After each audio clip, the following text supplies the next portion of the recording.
phai kha tông mà xa lệ khi phiền kha cái đồ nó ham bay để lấy nai ho cái đồ nó lo bay để chạm nai bisi cái tal phai kha tông mà xa lệ khi phiền kha cái đồ nó ham bay để lấy nai ho cái đồ nó lo bay để chạm nai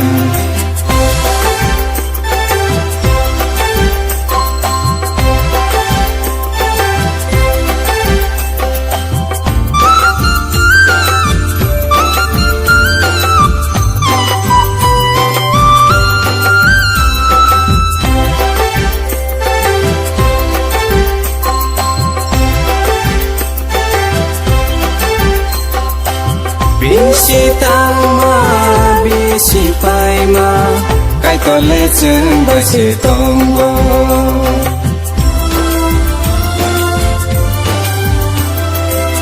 cả ham ya ơn người tông bố cái có lẽ chân bởi sự tông bố cái có lẽ chân bởi sự tông bố bisi cái tal phai kha tông mà xa lệ khi phiền kha cái đồ nó ham bay để lấy nai ho cái đồ nó lo bay để chạm nai bisi cái tal phai kha tông mà xa lệ khi phiền kha cái đồ nó ham bay để lấy nai ho cái đồ nó lo bay để chạm nai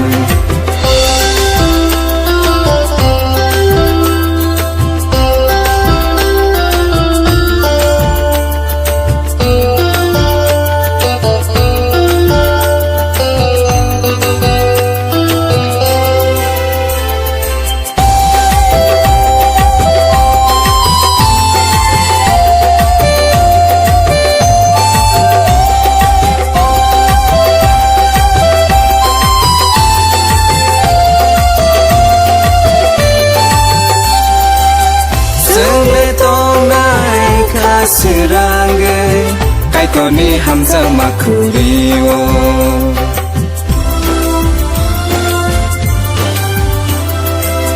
sương lệ tông thôn này sương lệ masana kai koni hamza makuriwo kai koni hamza makuriwo bisi ke tal phai kha tông masa lệ khi phiền kha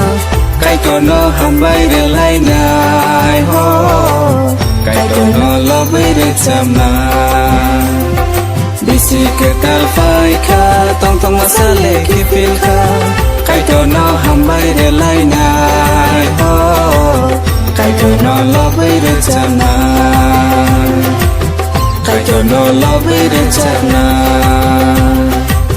cái đồ nó lo bay để chạm nai